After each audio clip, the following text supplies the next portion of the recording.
Hey, what's up, everybody? Welcome to the AL.com signing day recap presented by Inline Lighting. Thank you for their sponsorship. It's been a crazy day, but we're going to try and recap it, hit the highlights for you. We got Auburn stuff, we got Alabama stuff, all kinds of craziness. Joining me, my guest host, Randy Kennedy from Sports Talk 99.5 in Mobile, also AL.com contributor. He's standing in for Simone Eli, still on maternity leave. Randy, how you doing, man?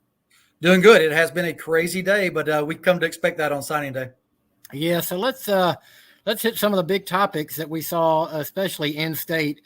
We need to start with Khurtiss Perry, Randy. Khurtiss Perry, the top uncommitted senior in the state. We've had him on our show a couple of weeks ago. He's kind of said it's down to Alabama, Auburn, UCF, Clemson. Everybody thought it was going to be an Iron Bowl battle. Patrick, I think we have some clips here of Khurtiss. Let's see what his final decision was. To start my journey, I want to leave you with this, and I will be committed to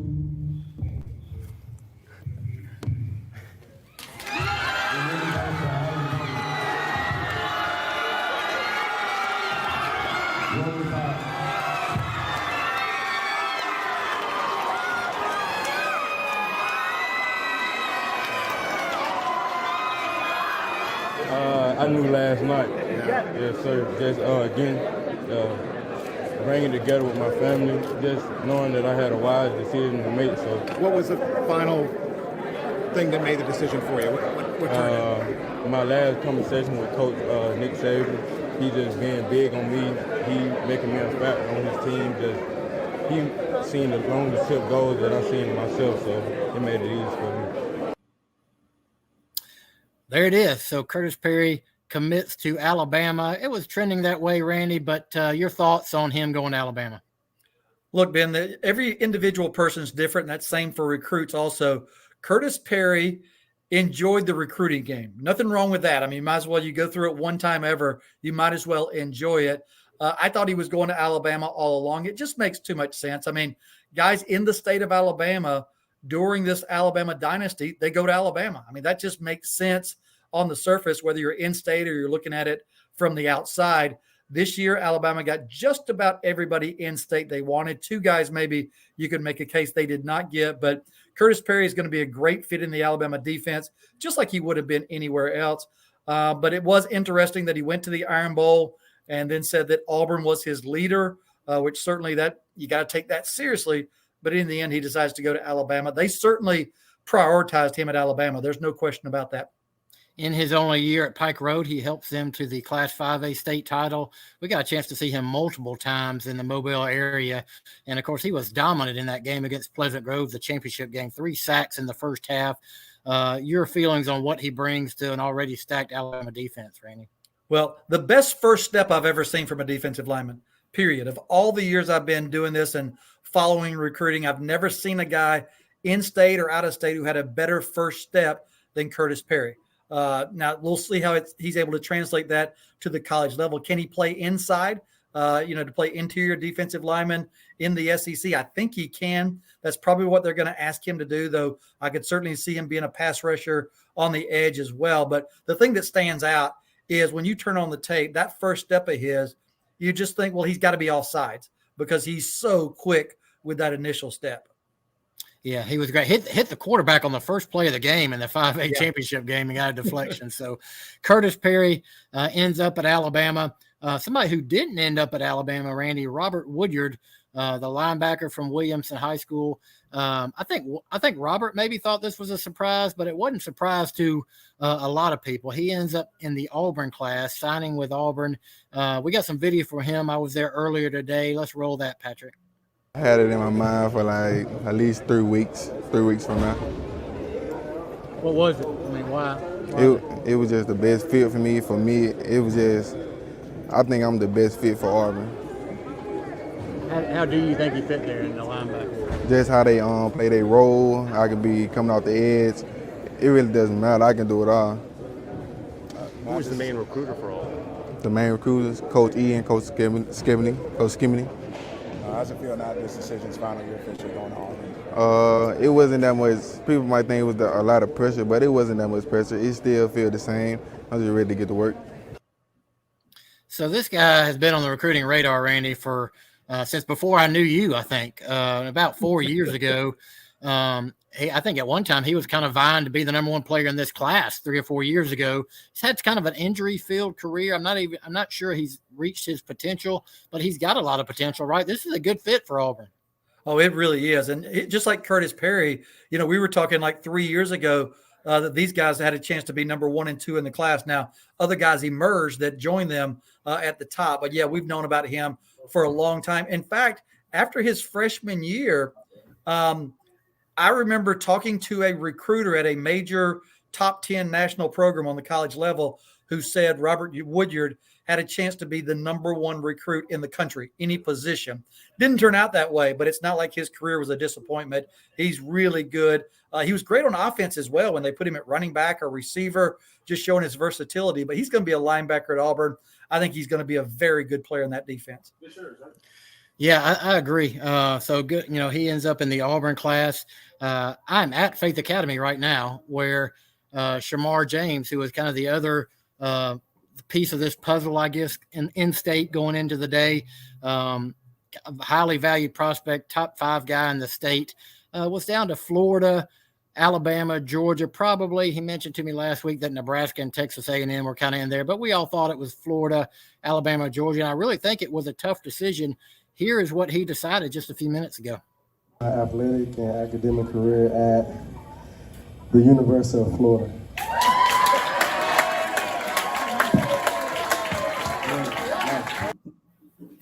Just the environment there, I feel love every time I go there. And just the new coaching staff, I trust them. I feel like they can develop me for the next level. You met Billy Napier finally. What did you think of him? I feel like he's a great coach, great guy. I bonded well with him, and I just feel like he can help me get to the next level.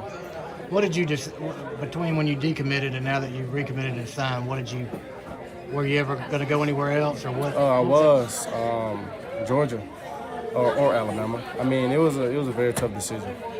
So what did it come down to? Just me feeling comfortable, feeling whoever I put my trust in the most. And just the place I feel like I can spend the next 3 to 4 years. So there you go. Shemar James, who had committed to Florida this spring or summer, I guess it was spring, decommitted in October. Florida changed coaches. It's been kind of a winding road for Shemar, but he ends up back in this Florida class, which I think last week would have been a bit of surprise, Randy. Yeah, it's true. It was a surprise when he showed up in that black suit and red tie. I mean, that was a little bit of, it's Georgia Bulldogs, right? But he ends up going to Florida. I kind of thought this was going to be the case, Ben, for one reason among many. When the Iron Bowl came around and Auburn was still very much recruiting him, obviously just about every good recruit in the state was at the Iron Bowl when Alabama visited Auburn. Shemar James was not. He was instead in Gainesville where they were hosting Florida State, even though Florida didn't have a head coach at the time. And I remember thinking at the time, boy, he really likes visiting Gainesville. I mean, he's got a connection there, not just with the people, but just the city and the college. And so I thought if they get a coach in there that's, looks like he's going to be a good fit, Shemar could be back in the class at Florida. And then, of course, Billy Napier comes in, great reputation as a recruiter. And so Shemar James is back there going to Florida. It's a good pickup for him. Yeah, I think so. And he Christian Robinson's on that staff. I believe he's a holdover. He really talked about how much he liked him. Said he's going to play will linebacker there at Florida. But this is a guy, Randy, that Florida, that Alabama, and Georgia wanted. This is not one of those. No question. We didn't really have any room for him. They really want him. But Florida gets him a good get for Billy Napier. Anything else in state, Randy, really strike you today, particularly? No, it went mostly according to what we thought it would do. I mean, I think if you look at the top players in the state, of the top 8, 6 of them went to Alabama. Shemar James, as you just saw, went to Florida. And then Justice Finkley, the defensive lineman from Hewitt-Trussville, who is a great football player, great student, is going to Texas. But that's how the guys at the top of the list went. Yeah, Bennett Meredith, who we had on the show earlier, the Hoover quarterback, had briefly committed to Northwestern, ended up signing with Arizona State. Caden Story has not signed anywhere, committed to Auburn, but decided to hold off. A little bit of you wonder at this point, Randy, if you hold off and have an offer on early signing day, what does that mean, you think? Well, My take is if you're committed and then there's the opportunity to sign and you don't sign, you're not committed anymore. That doesn't mean you're not going to end up back at that school once you look into your other choices. But obviously, if you're committed, you go ahead and sign. Otherwise, I think you're just leaving your options open, which Caden Story certainly can do that. And he's a really good player. Got a chance to see him last week at the Alabama-Mississippi All-Star game. He'll have other options, but I do think there's still a good chance he ends up back in the Auburn class. We will see. Looking at the top five, or at least what most people think the top five guys in our state are, we mentioned two of them already. Khurtiss Perry now going to Alabama, Shemar James now going to Florida. The other three, two of them also going to Alabama. Jeremiah Alexander, been the number one guy in this class for a long, long time. Signed with Alabama today. Emmanuel Henderson. We're going to see some highlights of Jeremiah here. Emmanuel Henderson, the running back from Geneva County, signs with Alabama. And the other guy, I guess you could argue this, but Justice Finkley is high in this class. He actually signed with Texas. But anything on your mind about these three guys, Jeremiah Alexander, Emmanuel Henderson, Justice Finkley? What are your thoughts on any one of those guys that you got anything? Well, Alexander is just absolutely terrific. You can see him taking a bow there.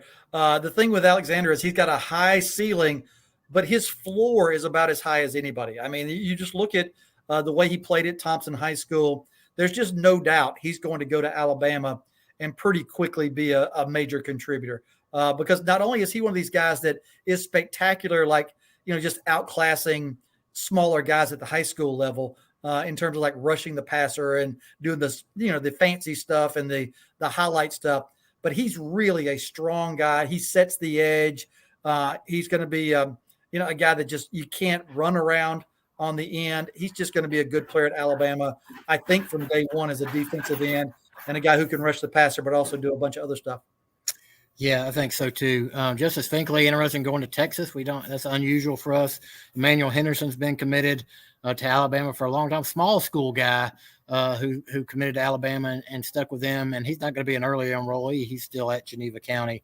Let's talk about the two major recruiting classes. We'll start with Auburn since we just spent some time with Alabama. What did you see in Auburn today? What were the highlights? What were the misses? Just your overall thoughts there. Well, I think Auburn closed really well. There's no question about it. Auburn really put a bite into LSU. A couple of big recruits that LSU was really thought they had. One is the cornerback from Valdosta, Georgia, Jadarian Rhyme, who had been committed to LSU. Auburn goes in there and flips him. That's a big pickup and a big loss for LSU. And then they go right there on campus at LSU at University Lab and pick up a cornerback by the name of Austin Ausberry, who LSU very much wanted and got on campus last week. So they picked up a couple of guys from LSU that are going to be a big part of this class. And then Auburn goes the junior college route, which I think is a necessity, and pick up a couple of guys in the secondary who are unquestionably going to be major contributors right away. A lot of secondary guys, it seems like, in this Auburn class. We'll see how that pans out. I think they probably have some work to do in the portal. In-state wise, like we said, they don't get a signature right now from Caden Story, but they did get Amari Kelly, the Hewitt Trustful wide receiver, the two guys from Auburn, Eston Harris and Powell Gordon. Of course, Drew Bobo, as we mentioned on AL.com, flips to Georgia. Not unprecedented there with what happened to his dad, the offensive coordinator, Mike Bobo. So I think a better overall class than what we might have thought a week ago, wouldn't you say? I would say so, absolutely. And part of it is because the junior college guys and, part of it with, they had not yet had Robert Woodyard in the class. And obviously he's a headline guy for this class. Okay. Well, switching to Alabama, we mentioned a bunch of their guys already, certainly fighting for the top spot along with Texas A&M and Georgia in the recruiting rankings, I guess. But your thoughts, what stuck out about them that we hadn't mentioned? Well, one thing you got to look at is Ty Simpson, the quarterback who's been committed for a long time. He's from Martin, Tennessee. He's not only an early enrollee, he's going to be there this week in Tuscaloosa. So he's graduated high school. He's going to be in Tuscaloosa. He'll actually be out there for bowl prep for Alabama, though obviously he won't play this year, but he's going to get a really early start on being able to transition there. He is a terrific quarterback, but also just a great athlete who can run around, make all those throws from a different arm angles, that sort of thing. I think people are going to be really interested to see Ty Simpson. Yeah, there's some. We got some highlights of him there. Of course, and Auburn got their quarterback signee and Holden Garner from Georgia, so they're both locked in. A couple of guys, I guess, that, didn't sign today. The two previous Oregon commits, TJ Dudley from Montgomery Catholic, Tanner Bailey, the quarterback from Gordo. We mentioned Caden Story. Some other guys still on the docket, still some business to do before February, right? Yeah, I just hate that this early signing period, how it is at the same time that we've got coaching changes. I mean, particularly if you're a quarterback and you're committed to Oregon, well, the coaches don't even much have time to say, this is the guy we want in the class, or this is our quarterback or whatever. And those recruits don't have a chance to get to know those coaches. We've just put everything so much on warp speed. It's kind of disappointing. That's how it's come down, but it's not surprising those guys are not signing with Oregon, though they still could end up in that class for Oregon. Yeah, I wouldn't mind seeing the early signing day moved or removed, but I guess we can. That's probably a topic for another show. One guy in the Mobile area I was interested in, Trayvon McAlpine from Saraland. I still think it's a shame this guy's getting out of state, but he's signing with Texas Tech. You're a big fan, Randy. Man, I have been the president of the fan club for Trayvon McAlpine for quite a while. He was committed to TCU for a while. They had a coaching change. Now he's going to Texas Tech, where he told me on Saturday at the Alabama-Mississippi game he had never visited Lubbock, Texas, but he liked the coaches and obviously a good school and then a good conference. And so he'll go out there to Texas Tech. I'm going to be shocked, Ben, if he doesn't turn out to be an excellent player, pass rusher, just a disruptor from Saraland High School. Yeah, Jacoby Albert from Fairfield was one time an Auburn commit, ends up signing with Kentucky. That was not a shocker. I mean, I think that was probably a parting from both schools, right? Yeah, that's one of those things, Ben, where you have to be a little bit educated about this stuff. That was not that wasn't a flip. That was that they agreed that, okay, he wasn't going to be part of the Auburn class, and he ends up at Kentucky. Nothing wrong with that. Kentucky's got a good program, but it wasn't one of those where, Auburn was damaged because Kentucky stole from them. So just recapping the big highlights on early signing day again, presented by Inline Lighting, our signing day recap here. Khurtiss Perry, the big fish, ends up in the Alabama class, chooses them over Auburn and maybe UCF and Clemson. At least that's what he said. So good get for the Tide. Robert Woodyard goes from Alabama to Auburn, had been committed to Alabama since June of 2020, but most people thought he'd end up at Auburn. He does. And then Shemar James, just a few minutes ago, commits to Florida.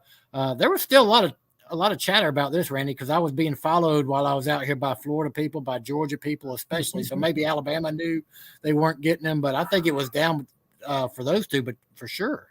They weren't stalking you, though. You're talking about electronically. Yeah, just electronically on the Twitters and that stuff. You know how it goes. Okay. I didn't know if we need to get security out to Faith Academy. No, so we're all good. So it's been a long day. It's been a good day for, I think, Auburn and Alabama and in-state. We'll look forward to another show next week before Christmas. We'll kind of recap it all and look to see maybe who's left for the February signing day, talk about those guys a little bit.